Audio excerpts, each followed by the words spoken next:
Hi, this is Mark with your analysis for the week commencing the 21st of February. I cautioned against trading today because there was likely to be little or no movement, and the dollar yen here was a perfect example of this. And this pair particularly seems to be sensitive to bank holidays, either Japanese or US. But today we've had 23 pips of movement. It did burst out ever so slightly this morning from the Asian range, bounced off at 200, surprise, surprise, and back inside again. And it did this on lots of pairs today. Now, we have to be careful tomorrow because there is major upheaval in the Arab world at the moment, and with a situation at the present in Tripoli, and the goings on last week in Egypt, and ongoing problems in Bahrain. There is talk of oil hitting $100 a barrel again. And in times of crisis and times of upheaval like this, then gold tends to do rather well. There is a great danger tomorrow that people could come back to the markets and we could have some explosive moves. So we're going to have to be watching and waiting and be very careful. This is the pound dollar on a weekly chart. And last week I was talking in terms of price was down here. And what I was saying is that we will be looking for potential bounce off 160 back down, which we got, or a breakout and a pullback later in the week, which we also got. So you had the opportunity here to short at 160 or to long at 160, both of which won. Now, this is one where we need to be careful. Price at the moment is coming up to a double top area, and it also happens to be 78.6 here on a weekly. So 1.63 is a major possible area for a reversal. However, the Bollinger Band is still open. We are in a clear uptrend.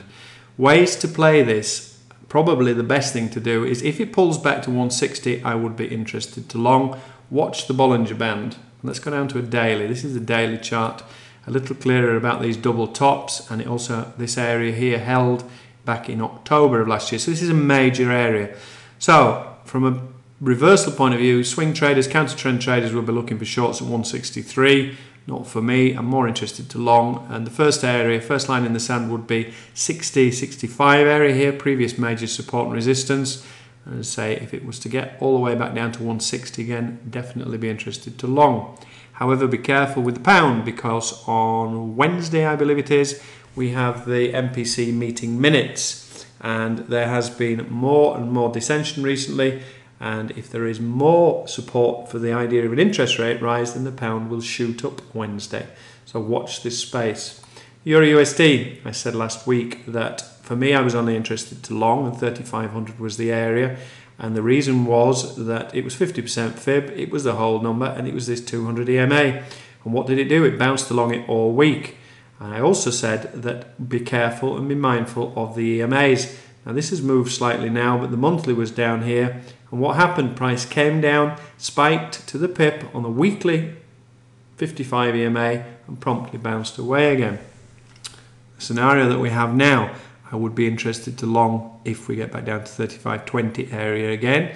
And on the way up, you then start to think in terms of, well, counter trend traders will be looking for a bounce back down at 3,900, and if not, then up at 140, which is a huge psych level. This is the Euro USD on a daily chart. The first line in the sand for a bounce back down is this area here, 37.40, 37.50, which has been previous support resistance. And you see we've been bouncing twixt the two the last few days. So your first area for potential long is this weekly 200 down here, 35.30 area. And say all this lot then a little lower down for the different EMAs. But main areas of interest then are here, and back down here and here. Euro yen, now on the monthly, we watched how we had this breakout from potential 6,000 pip move on this pair. We've now had a 5-8 cross. We had the MACD divergence. Stochastics are pointing up. Everything says on a monthly this is going to go up. And what happened this week? Well, we were looking in terms of 112.20, and this was the best trade of the week probably last week. I'd said to you back here that if price came back down again to 112.20, and it did on the Monday, it then promptly moved away. Now I was out at 113.40 because it was a strong previous area of support and resistance. Price has now broken through, and today came back and touched this 200 EMA, which has been very important, and it's rolling over and it looks bullish. However, we have MACD divergence here on the daily chart. It It is up at a double treble top area. Watch this space tomorrow. If it gets down to 113.19, then that is the 78.6 fib of a weekly move, as well as a trend line. So anywhere here, I am interested to long. If price breaks this trend line, you wait for the candle to close, and then a pullback with a view to a short, and we will be presuming that price would then fall back down to 112.20 area again. So once again, major area of interest here, 113.40 previous support and resistance, either for a bounce back up or a break and a fall below. Aussie dollar, quite a bit of Aussie dollar news this week, so watch those news calendars. And by the way, my news indicator has gone crazy today, and I noticed quite a few people in the forum say the same. Somebody gave us this, it was one of the members, it was a free gift. I have no idea how to mend it, guys. If anybody finds a solution, let me know.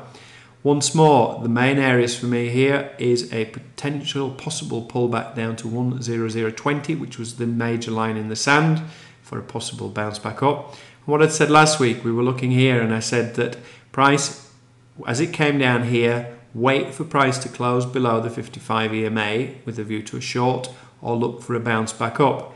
Now, I didn't take this because at the time I suggested 100.20 would be a strong resistance area. It was again. Finally, it burst through. Today, price has meandered around. As I say, for me, this is the main area, and then the counter trend traders amongst you will be looking up here for a potential double top, treble top bounce back down. Dollar Swissy, very, very messy. Don't like this. Not sure. Leaving it alone. I'm sure if we fib it this way that this will be somewhere around 78.6. It's in a downtrend, has been for a long time, only interested to short. It's now very near this treble bottom 9300 area, not for me. Dollar yen, said today we had 23 pips worth of movement. We have on this daily chart broken back down below 83.30. We now have a 5-8 cross. We have stochastics rolling over. But we're in an uptrend, so what you have to decide here. If you're thinking in terms of a short, then consider 83.30 for a potential short back down, but be mindful it may only get as far as these EMAs again. Watch the Bollinger Band on the daily at market at the candle close. If that was to close down, will give you more confidence for this break back down. Aussie dollar yen, another one, 83.50 has been hugely important. And if price gets down here again, I would be interested to long. This held for a long period of time, and that's the major area. And below there we have, let's check it's not moved, the monthly 200 EMA as well. So we are in a clear uptrend. Watch the dollar yen for clues, but that would be my area of interest. The CAD, last week I was talking that in terms of potential bounce back up for counter trend traders, it did a little bit. But price now looks as though it's going to break and close below this major area of previous support. What ideally you want is it to close below the 2 wicks here, below 98.13. Oil is going up. Canada is a major oil producer and the nearest neighbour to the US. If the Suez Canal is closed or disturbed and the supply of oil from Arab states is interrupted, then Canada could benefit greatly. I would not be surprised to see this hit 0.90 at some point this year. We have been in a major downtrend for a long time, and the Canadian economy is in a much better state than the American, and it has the added advantage of all this mineral wealth. If it pulls back, 9900 area, certainly be interested to short, and definitely be interested if it gets all the way back up to 9970. I doubt it, but you never know. There is retail sales, core retail sales tomorrow, and Canada has had a very bad month for snow. Now, Gavin at Aslan was telling me we've been stranded in 6-foot snow drifts. So if the retail sales are bad and it's a surprise, it could get back up here tomorrow, guys. Definitely be interested to short. Final one is a euro pound. Very messy. It's turning back into all the EMAs again, which, as you know, I do not like. It bounced off the 78.6 fib. It's now at the 61.8. I will be interested to short if we get up to 8,500 again, because it's a previous area of support and resistance, and we have this daily 200 EMA in place, and just above it the weekly 55. So lots of reasons why price should bounce back down here. Not interested personally to long. To me, this is in a downtrend. Have a good day tomorrow. Just take it one day at a time, because I say the big boys could come back tomorrow and this could have some wild movements. Have a good day.